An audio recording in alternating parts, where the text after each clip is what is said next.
Welcome back, everyone, for the sprint race, which is moments away. We are making our way down to the first corner as they are go, go, go, and it is reverse grid here. Not entirely sure who is on pole position at this moment in time. It does look like it's Jose who is there in P1 after that big, Ruben, with that bright yellow livery down into turn one. As we can see that drivers make their way through Druids here. Sam Watley is in P1, apologies, as he makes his way and a clean getaway down into Graham Hill Bend there, as we can see drivers side by side all the way through Graham Hill Bend, as apparently it looks like Jeansy Van Gene is, the standings unfortunately a little bit out of whack at the moment as drivers have started from the pit lane, but it is indeed Sam Watley there, no doubt on your screen, who is in P1 at this moment in time, with Steve Rubens behind in P2. Sam Watley hoping, of course, to build a gap here as the faster drivers who started further down the grid with Danny Henney there in P19 at the moment, as drivers make their way through turn 7 there. But very, very clean start here in this sprint race. I've talked it up for you, but there would be incidents, and well, it doesn't look like, but there has been, as drivers have been very fair and respectful, as they always are, generally in the NIST Apex Championship. Of course, there was some incidents in the first race, as we've seen a driver dive into the pit lane already after the first lap. Not entirely sure what has occurred there. Maybe a jump start for said driver, which has meant that they have received a penalty, a drive-through penalty for that false start, as we're seeing Sam Watley get the rear. He's leading here quite comfortably, and well, he has got the rear completely out of shape there, out of the exit of Druids, dipping a wheel onto the grass, it seems, and that could have ended so badly for him. We've seen Danny Henney do exactly the same in qualifying. We saw Sam really do an exact repeat, but this time around he caught it. What it has done, that's allowed Steve Rubens to close the gap up behind, but he is currently under attack himself from Alex McBride, who has had a decent start here. Alex McBride is on the attack and looking to try and get ahead of Stephen Williams and Cameron Hunter in P4. As we can see, Colin Ward has got ahead of Frick there just in the last couple of corners. Danny Henney in P15 at this moment in time. A race winner from earlier on, Alex Smith, who we spoke to, who had that technical issue with his computer, is up into P16. So a brilliant start from him, and currently ahead of Spanners in P17, Tim Ellis in P18 as well, as we are seeing some of these drivers unfortunately dive into the pit lane. I think that was Trumpets there, unfortunately, who missed the start of this race.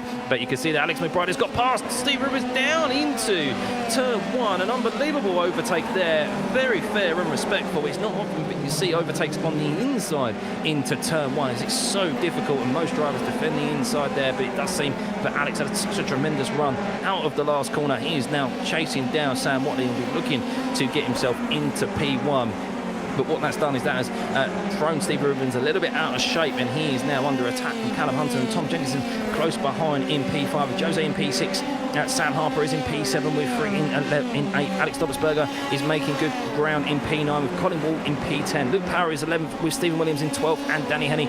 Those guys are slowly making their way through this reverse grid as they, of course, started further up in the grid and finished further up the grid earlier on. As we can see, lots of cars here making their way through turn 7. It's so close. As Danny Henney now finds himself in P12, as there's a driver making a move on the inside there, and what that's Alex Dobbsberger there making a move on the inside of Colin Wald, and look at them, they're 4 abreast almost as they went down into the last corner. They slotted into position, and this is wonderful to see. This is the NIST Apex Championship here, and Danny Henney's going to make it 3-1 as they head into turn 1. Who's going to be the last of the late breakers? Who's going to be the bravest? As Stephen Williams finds himself on the inside. It's a repeat of the battle at the end of the first lap, but Danny in the first race, and Danny Henney finds himself coming out on top, and in the space of a couple of corners he's gained 2 positions and now finds himself in the where someone's been sent off into the barriers in the rear view there. Who is that who has just fallen down the order? I'm trying to gather the information of who that is, but someone just went straight off violently into the barriers, and I think that is actually think that might be Smithy. I think that might actually be Smithy. He was found himself in the barriers there. We'll get confirmation of that, but that was quite a violent crash there.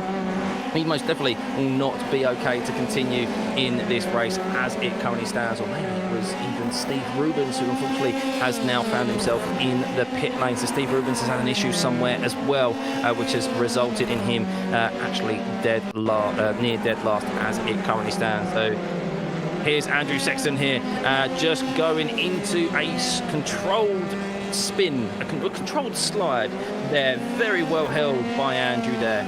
Very well held, but that does mean that he has come under pressure from behind. He currently finds himself, Andrew Sexton, down in 16th at this moment in time, and he's trying to hold off Matt Strong.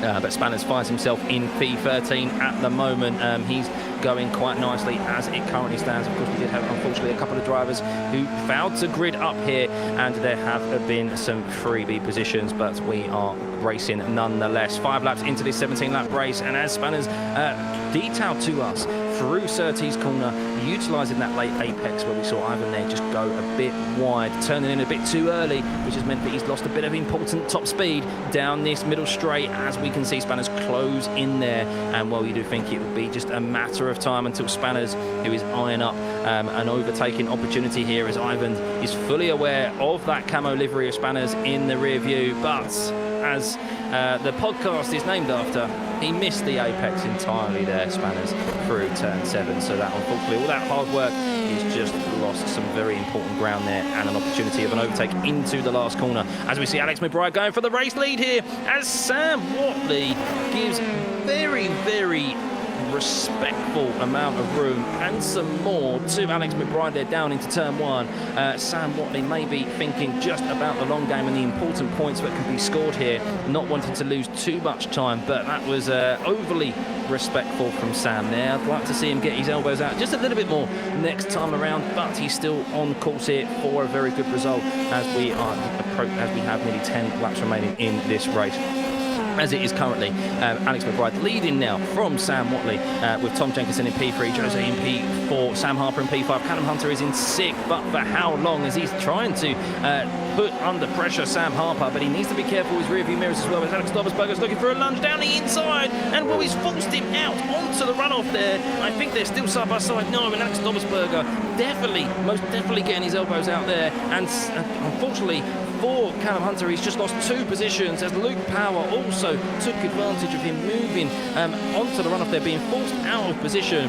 And well, in the space of a couple of corners, Callum Hunter has found himself going from 6th to 8th. Alex Dobbersberger, he was on the attack, Callum Hunter, and then he was soon found himself on the defence. And well, Sam Harper will no doubt breathe a sigh of relief for at least another lap, because no doubt Alex Dobbersberger, Luke Power will be very quickly on that rear wing of Sam's car. Danny Henney making good progression as well. Well, I say good progression. Well, I mean, it's still good progression considering he started 20th place. He finds himself in P9 at the moment, but has found himself a little bit unstuck in the middle part of this sprint race, as he is trying to navigate his way, of course, through some much faster drivers now. He is in P9, but still scoring a good haul of points as it currently stands. But Alex McBride putting out a 1.7 gap, 1.7 second gap, 1.5 second gap at the moment from Sam Watley, who'll be looking to try and extend that and avoid any sort of battle between now and the end of the race with, of course, these drivers, these faster drivers who were fighting up at the front in the main race earlier on. He'll be hoping to negate any sort of advantage that they may have in pace over him by the time they potentially get to the front. It's never a given, as everyone here is fighting for track position. Just because you are faster does not mean you're entitled. As unfortunately for Callum, he has had to dive into the pit lane as he has some damage. A black flag for Callum has meant that he has had to dive into the pit lane. It doesn't look like it's a meatball, but it does look like that unfortunately Callum has picked up some unfortunate damage, but has meant that he's had to hit there, and well, that is music to Danny's ears as he finds himself in just behind Luke Power now. But coming under pressure from Stephen Williams behind. As we can see, Luke Power trying to find his way and wrestle his way past Sam Harper, who has lost that position to Alex Dobbsberger, who finds himself in P5 now. The top 20, though, quite evenly spread as it currently stands. Alex McBride continuing to extend that lead, 1.8 seconds over Sam now, and will the top 4 be hoping that they can hold on here? But we still have 9 laps remaining, still plenty of racing to go here at Brands Hatch for what has been a brilliant evening. Personally, very much enjoyed it. For the first time, the Missed Apex Championship has come to this historic F1 circuit.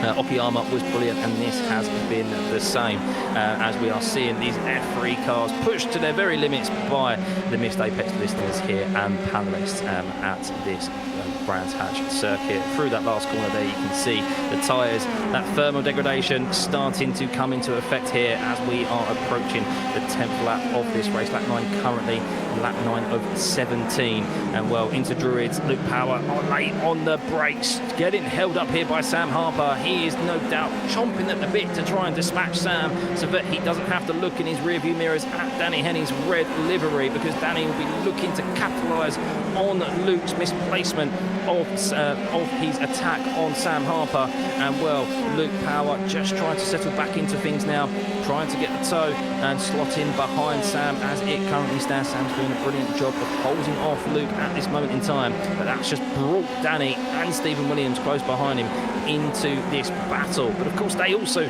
need to be cautious about what's happening up ahead to ensure that they're able to score some important points in this championship. Of course, with some admittances here in the drop in this drop round this week.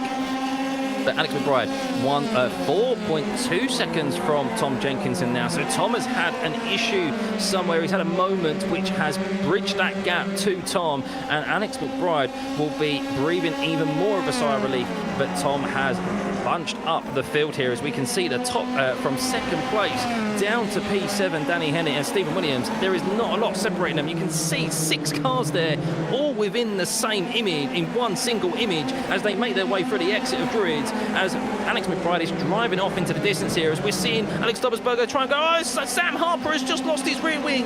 I think Luke Power, in his frustration in trying to get past Sam Harper, has just taken the rear wing off of the fragile F3 car of Sam Harper, as we're watching a replay here as they make their way through the exit of Druids. And as we're on board with Sam Harper, what has occurred? Was it Luke Power's mistake? It just was. He just drove straight into the back of him. A complete difference in speed, and well, Luke Power just misjudged it there, and that is the nature of these reverse grids. It seems that Luke still has an intact front wing, I believe, but because of that he has dropped back 2 positions.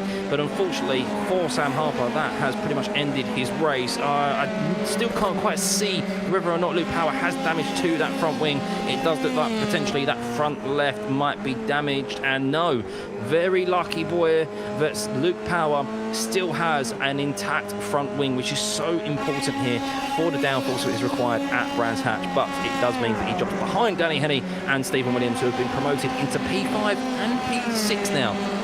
But still a long way to go in this race, as actually Danny dispatches Jose. Oh, he goes very wide though, Danny. Jose's going to try and fight back as they head down into Graham Hill Bend. How hard does he hold on to it, as Stephen Williams nearly does what Luke Power is and runs straight into the back of Jose, but he avoids it, and that's allowed Luke Power to run on the inside into Surtees corner. And there we go, Stephen Williams loses a position to Luke, but he might be able to catch him back down into turn 5 here, as he's got the slipstream. Will he be able to go around the outside of this fast turn 5 corner? They're side by side, Luke Power and Stephen Williams, and no, Stephen thinks better of it and slots in behind. Oh, big wiggle there though from Stephen as he gets on throttle out of the exit there. They're still so close as they make their way over to the blind corner of turn 7. Is there gonna be contact here? No, committance from both of them. They're still so close. Great driving from the both of them, but not where they want to be battling right at this moment in time, as Danny Henny finds himself in P4. Looking to hunt down a podium position here, a win in the first race and potentially a podium in this second race, as Alex McBride has extended his race lead to 6 seconds now over Tom Jenkinson, who, with that big error that he had earlier on in the race, did kind of cause all of that carnage by bunching up the rest of the field, but it's not over yet for Tom as he's coming under attack by Alex Dobbersberger as they head down into Graham Hill Bend. Alex sees a gap. Is he going to go? So, oh no! Contact there. Tom Jenkinson, Alex Dobbersberger. I think personally from first glance, I'll need to see it back. I think Tom has just misjudged the position of where Alex had put his car. It does seem like Alex was warranted the space there. Let's have a replay as we're on board with Tom as they head down into Graham Hill Bend. And yes, I think Alex is more than alongside there of Tom, and I think it's just a slight misjudgment. And unfortunately for Tom, that has put him down into P9. And well, has he got significant damage there? Has he got steering rack damage? Maybe we will see how his progression is, but he's now in P9 rather than in P2 as there are 5 laps remaining. We will have a look back at that, no doubt, and no doubt that will go to the stewards. A very contentious moment in this sprint race, but what that has done even more so for Alex McBride is extend his race lead to nearly 7 seconds. He is running away with this at the moment.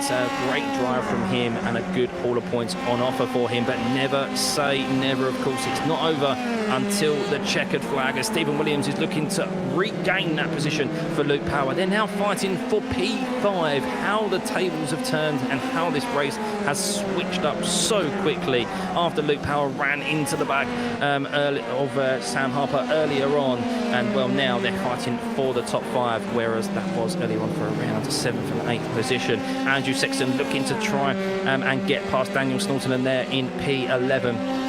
But the top 10 are currently occupied by Alex McBride, Alex Dobbersberger in P2 with Danny Henney in P3, hunting down Alex for the 2nd place finish. Jose in P4 with Luke Power in P5, who we're on board with right now. That battle for the top 5 with Stephen Williams, who's been under the rear wing of Luke for quite some time as they are approaching Jose up ahead as well. As Stephen just runs a little bit wide there. He got a little bit too close to Luke, as is so often the case through the blind right-hander of turn 7. If you get a bit too close, you cannot see where the corner is, where your turning point is, and Stephen has just found that, but he has thankfully minimised the impact there, and he has been able to regain that time on Luke, as we can see that gap almost instantly has got back down to around 0.2 of a second, but Luke now is in the dirty air and the slip. Both, of course, one has a negative impact, one has a positive, as Luke is finding out at this moment in time. Let's see. Oh, as Luke goes considerably wide there through Graham Hill Bend, and we can see that Stephen Williams has the inside. Luke Power's going to try and straighten out his exit on the cutback, and what great racing this is between the two drivers. Luke Power, does he have enough? Who has the slipstream here as they head down into turn 5? Who's going to be brave? Stephen Williams has the inside, but Luke has the outside and the slipstream, and he just doesn't have the overspeed there as they nearly touch out of the exit of turn 5. These two providing us great racing here in the closing stages of this sprint race. Great driving between the two of them, but all happened due to the mistake there by Luke Power, just getting a little bit too eager on throttle out of Graham Hill Bend, which lost him that all-important grip, and Luke now finds himself in P6, and Stephen Williams occupying that 5th place, and well, Jose will be laughing in his rearview mirrors at the moment when he saw that. I say at the moment because there's still 2 laps of racing remaining. Can Jose hold on? 3 laps remaining. Apologies. Hopefully Jose will be able to hold on to this. Not that I'm biased, but Jose, of course, was one of the drivers who did have a start further up the grid due to that race in the main race earlier on. As Stephen Williams is actually gaining very quickly here. Let's see how he fares. Oh, he's got a very good exit. This is the closest battle out on grid at the moment. Let's see how Stephen fares. Is he going to be able to go down the inside of Jose here?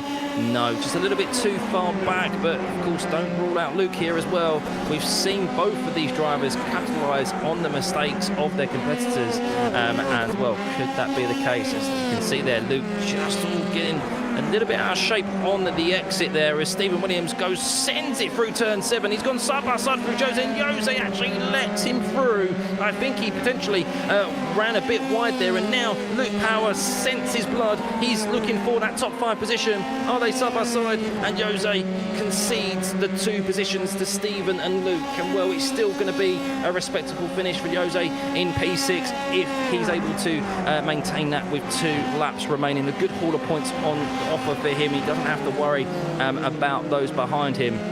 But Danny Henney, in all of that, has got ahead of Alex Dobbertsberger. Danny Henney, who has been tremendous here. He's been the fastest driver as Daniel Snorton actually takes the fastest lap in this sprint race. But he has been overall the fastest driver in each session we have had here this evening, and making full use of James Gill's absence here this weekend. Of course, unable to maximise those points last time out, Danny Henney and Okayama with that pit lane penalty in the main race, but he has picked off and picked his head up very well here at Brands Hatch, and the result in the sprint race as well.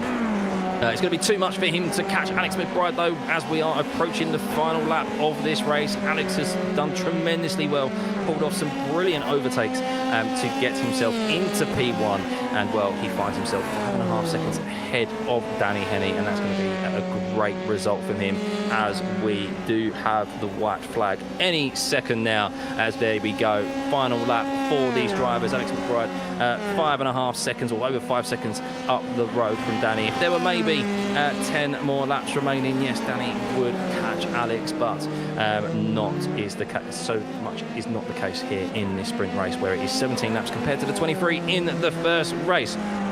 But as it stands, Alex McBride in P1, Danny Henney is P2, Alex Dobbertsberger P3, with Stephen Williams in P4, Luke Power is in 5th place. He's had a very eventful race. Jose is in P6, Colin in 7th, Tim Ellis 8th, Tom Jenkinson 9th. That with Daniel Snorton in 10th. That is your top 10 at this moment in time. We'll have a run through of the rest of the finishing grid once they cross the finish line, as we're on board with Danny Henney. Alex Dobbertsberger unfortunately not able to cope with the pace of Danny. He's done tremendously well himself, Alex, and scored a great haul of points this evening, as has Luke Power. However, of course, no doubt he will be under investigation for that incident earlier on with Sam Harper. Jose, good haul of points on the cards for him in P6. As for Colin Ward as well, a solid evening for him. Tim Ellis maybe expected a little bit more from him, as Alex McBride crosses the finish line and finishes in P1 as your sprint race winner. Danny Henney in P2, with Alex Dobbertsberger in 3rd, Stephen Williams 4th, Luke Power in 5th, Jose 6th, Colin Ward 7th, Tim Ellis 8th, Tom Jenkinson is in 9th, and Daniel Snorton is in 10th. Andrew Sexton finishes 11th, Frick in 12th, and well, that is as far as I could get through before the timing tower disappeared, but we'll have the finishing standings for you. But a great race win for Alex McBride. Let's have a chat with him. Alex, what a great way to end this evening. Brilliant win in that sprint race, mate. How does it feel? Yeah, it's great, thanks. Surprising. Surprising? You did tremendously well, mate. Pulled off some brilliant overtakes in that. You shouldn't be surprised at all. Yeah, I was completely rear-ended on the way into the first corner, so I thought my race was over at that point. Well, the racing gods were on your side. What a great win, mate. And yeah, take it on to the next race weekend. Yeah, cheers, thanks. Congrats. There we go. That is our race winner. What a race win it was for him. Danny Henney, of course, we've spoken to this evening, already finished in P2. But let's have a look at the race results and get confirmation of that sprint race. Alex McBride there, we just spoke to him, P1. Danny Henney in 2nd. Alex Dobbertsberger in 3rd. Stephen Williams in 4th, and Luke Power eventually finishing in P5. Jose, a good result for him in this sprint race in 6th. Colin Ward 7th. Tim Ellis 8th. Tom Jenkinson 9th. Snorton in 10th. Sexton in 11th. Hunter in 12th. Spanners in 13th. Dimitri in 14th. Frick in 15th. Matt in 16th. Todd in 17th. And Laurie in 18th. Mark Greenhow 19th, Trumpets in 20th, Ivan in 21st, Sam Harper, who we saw lose his rear wing there, in 22nd, Jeansy in 23rd, Sam Watley in 24th. And unfortunately, I think we did have a couple of drivers unable to start this race or get caught in some first lap incidents there, as you can see from the difference of their laps down. But what a race evening it's been. Thoroughly enjoyed that, guys. I hope you did as well. Brands Hatch, I think it should be one that remains on the Missed Apex Championship calendar and one that we return to. If you do enjoy that and you do agree with me, let us know in the comments below and hit that like button. But of course, we'll be back next time around at an yet announced circuit that no doubt will be very interesting and provide us some very good racing, just like we've seen in the first round at Okayama and here in the second round at Brands Hatch. I've been your host and your commentator this evening, Scott Stuffy Tuffy, and I hope you've enjoyed it, and we'll see you for the next one.